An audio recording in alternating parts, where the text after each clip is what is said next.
জুলাই মাসের আগেও বাংলাদেশি পর্যটকদের পদচারণায় মুখর ছিল পশ্চিমবঙ্গের কলকাতার নিউ মার্কেট, মার্কুস স্ট্রিট সহ বিভিন্ন স্থানগুলো। তবে গত 5 আগস্ট ছাত্র জনতার আন্দোলনের মুখে সাবেক প্রধানমন্ত্রী শেখ হাসিনার পদত্যাগ ও ভারতে আশ্রয় নেওয়ার পর থেকেই ভাটা পড়েছে কলকাতার পর্যটনে। বাংলাদেশের আওয়ামী লীগ সরকারের পতনের পর থেকে ভারতে কমে গেছে বাংলাদেশি পর্যটক। জুলাই মাস থেকে ভারতে বাংলাদেশিদের যাওয়া কমে গেলেও আগস্ট থেকে তা একরকম বন্ধই রয়ে গেছে। আগস্ট জুড়ে যারা কলকাতায় গেছেন তার অধিকাংশই আওয়ামী লীগের নেতাকর্মী। শেখ হাসিনার মতো তারাও নিজেদের রক্ষা করতে দেশটিতে গিয়ে আশ্রয় নিয়েছেন। তবে 5 আগস্টের পর থেকে কলকাতা একরকম বাংলাদেশি পর্যটক শূন্য হয়ে পড়েছে। বর্তমানে শুধুমাত্র মেডিকেল ভিসা নিয়ে অথবা আগে থেকে যাদের ভিসা নেওয়া ছিল সেসব বাংলাদেশি কলকাতা যেতে পারছেন। বাংলাদেশি পর্যটক একেবারে কমে যাওয়ায় বিশাল ধাক্কা খেয়েছে কলকাতার কিছু এলাকার ব্যবসা। এইসব এলাকার হোটেল রুম প্রায় ফাঁকা থাকছে, ব্যবসায় ভাটা পড়েছে, কমেছে হাসপাতালের রোগীর সংখ্যাও। এতে হুমকির মুখে পড়েছে এসব খাতের সঙ্গে যুক্ত মানুষের জীবিকা। নিউ মার্কেট এলাকায় বিক্রি কমে গেছে প্রায় 60%। ভারতে বাংলাদেশিদের যাওয়া কমে যাওয়ার অন্যতম কারণ হচ্ছে আওয়ামী লীগ সরকারের পতনের পর বাংলাদেশে ভারতীয় ভিসা সেন্টার অনির্দিষ্টকালের জন্য বন্ধ করে দেওয়া হয়েছিল।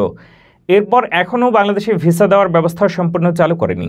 সে কারণে যারা আগে থেকে ভিসা নিয়ে রেখেছেন এবং জরুরি চিকিৎসা করাতে যাচ্ছেন তারাই ভারতে যাওয়ার অনুমতি পাচ্ছেন।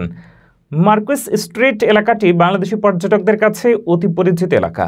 এই এলাকার বহু হোটেল রেস্তোরাঁ মূলত বাংলাদেশি পর্যটকদের উপর নির্ভর করেই ব্যবসা করে থাকে। তবে জুলাই মাস থেকে বাংলাদেশে কোটা সংস্কার আন্দোলন শুরু হওয়ার পর থেকে ভারত বাংলাদেশিদের আশা কমে গিয়েছিল, আর অগাস্ট থেকে তা একরকম বন্ধই হয়ে গেছে।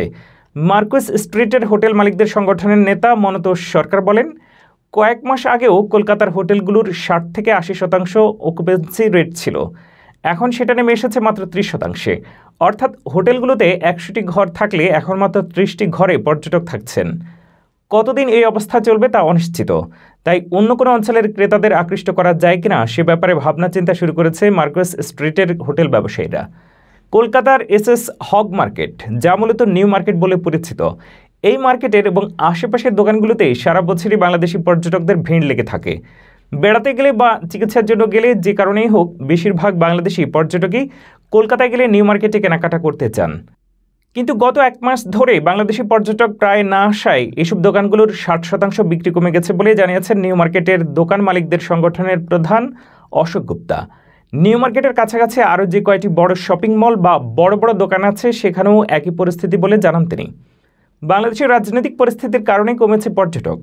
আবার কলকাতায় আরজি করের ঘটনার পর থেকে সেখানেও চলছে বিক্ষোভ আর প্রতিবাদ, যার ফলে স্থানীয় ক্রেতার সংখ্যাও কম, যার কারণে এবারের কেনাকাটায় মৌসুম পুরোই লস বলে জানান তিনি। বাংলাদেশ থেকে একটা বড় অংশে ভারতে যান চিকিৎসার কারণে। কলকাতা, ভেলোর, চেন্নাই, বেঙ্গালুরু, দিল্লি, মুম্বাইয়ের অনেক বেসরকারি হাসপাতালে বাংলাদেশের বহু মানুষ চিকিৎসার উদ্দেশ্যে যান। এমনকি এসব হাসপাতালে বাংলাদেশের জন্য আলাদা সার্ভিস ডেস্কও থাকে।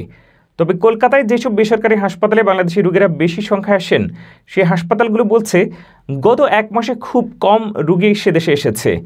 যদিও ভারতের হাইকমিশনগুলোতে মেডিকেল ভিসা দেওয়া হচ্ছে, তা সত্ত্বেও আগের তুলনায় অনেক কম সংখ্যক রোগী যাচ্ছেন কলকাতার হাসপাতালগুলোতে।